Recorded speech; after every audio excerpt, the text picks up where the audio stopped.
And if you look at the numbers of deaths right now reported since April until now, it's just under 5,000. That gives us, if it continues to grow at the rate that it's been growing, that would give us under 10,000 deaths for the year.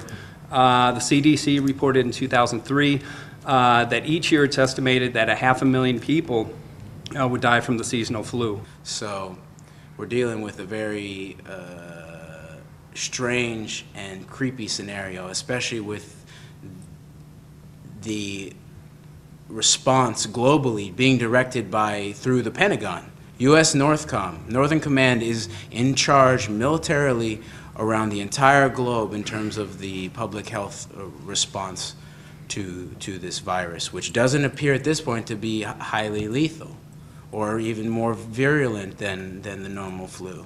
And yet they've escalated it to a level 6, the highest level the WHO has, and the U.S. military is in charge both domestically and internationally of the response. So. Oh, we are changed? Yeah, we are changed. Oh, no, I mean, that's not. I imagine you're trying to get the information out there. Exactly.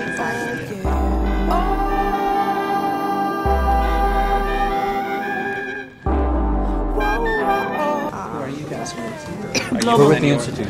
Oh, okay. Do you guys have any particular slant you are going for with the coverage? Or?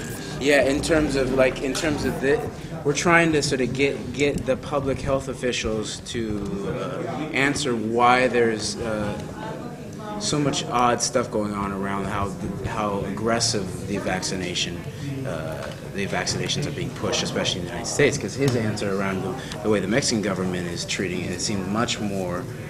Basically, because we were facing a new pathogen, we knew we did not have immunity to this pathogen, and what we were seeing was that this pathogen was affecting young adults. So. And yet here we have all these stories of healthcare workers being coerced. They're going to lose their jobs if they don't take the vaccinations. And of course, military is completely at the mercy of the Pentagon, and they're being forced to take in. There's some bad stories coming out from Navy vessels. So we're trying to see what the whole range of opinions are from health experts, and also including the problems of the origin of this virus, and because it is a very strange appearing virus. We've never seen a virus like this before, and there was a story earlier in this year, Baxter, the company, they were found to be shipping out cases of H3N1, I think, which is the normal flu vaccine, to about 18 countries, and in there was a live avian flu viruses. Most people who have experience in those kind of lab conditions know that that's not the type of thing that happens from pure negligence. It's possible, but many things are possible, but not likely. Same thing with the origins of this flu, And they were caught. Luckily, the shipments were caught before they were given to people in these 18 countries. But it brought up a lot of questions about either criminal negligence, because anyone who's familiar with working at laboratory with things like vaccinations, it's very difficult to come to a scenario where a live, especially an avian flu, is mixed in with a normal flu vaccine. So those types of things, those are what we want to sort of get out in the open here and give the public health officials a chance to respond to that type of stuff. And then the other side of it is actually the response by governments in terms of this, which would include, the fact that the WHO brings it up to a level 6 pandemic, change the definition of pandemic in order to sort of do that. So that, so that's one thing. And then the other side of it is the fact that the U.S. Pentagon is basically in charge of it, both nationally but internationally. From a U.S. agency or something? Oh, We Are Change LA. What's that? We Are Change LA. He's the guy to talk to on that. Oh. So those are the questions we want to solve. Sounds good, yeah. I'm excited to see it. Oh, good. Oh, yeah. How are you, doctor? Thank you for your answer. So, Can we film this? What you will say? Yeah, we're a citizens media group. Okay. And what we're trying to do is just sort of ask a lot of questions that citizens in this country and around the world are concerned about and don't see that their mainstream news are asking in a way.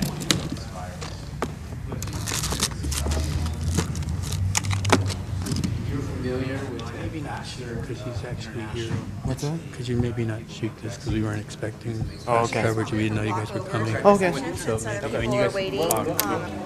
have dug up bodies, Inuit bodies, right, to research, recreate the 1918 influenza. So, and there's just been too many of these types of What's that? you're not too sure. slipping out of laboratories Yeah. for people not to want to get to the bottom So if you don't of mind not rolling. the nebulous origins of this virus, Well, I especially do. since it's a triple recombinant and we still haven't found whether it jumped from this, because it was actually misnamed the swine flu in many ways, because we still haven't found the pig populations that probably transmitted to the human beings. So, it was not found anywhere, right? In terms of No, I mean, they make a lot of noise for this farm, which is near this community of El Perote. But as I said, most of the samples from El Perote were seasonal influenza. Just one sample tested positive for hundreds of them analyzed. And early in the epidemic, people make the connection, but it's very likely. Because we have samples earlier on, now that we have reconstructed our historical samples, we know there were earlier cases, so this is not like the index case. And also, I think when CDC gets to their archival samples and start looking for H1N1, they are going to find positive cases because this virus has been circulating. That's why it was found in California.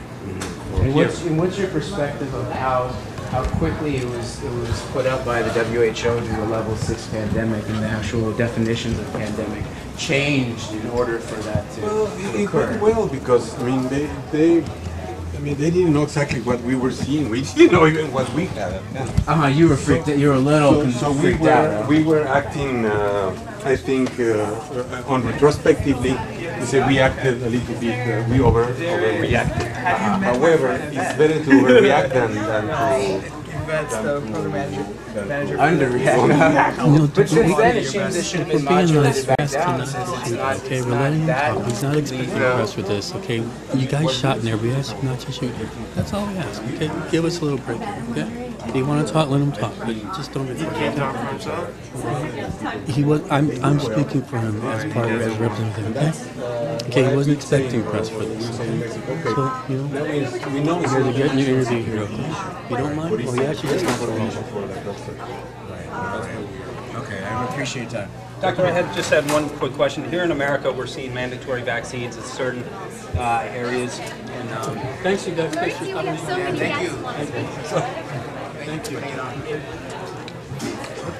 So apparently, the health concerns and even the concerns that we had back in the 70s with the swine flu deaths, where it was reported that more people died from the swine flu, from the vaccine than the actual swine flu.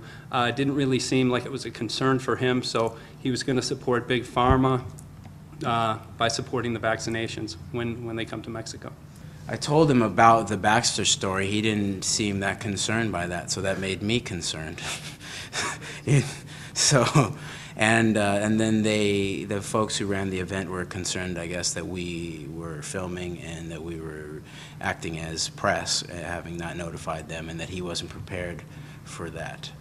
But they should always be prepared, because we citizens are also part of the media. The First Amendment doesn't say that you have to have press credentials to be a part of the press. The press is anyone who wants to report on public affairs, on things that they think are important in many ways.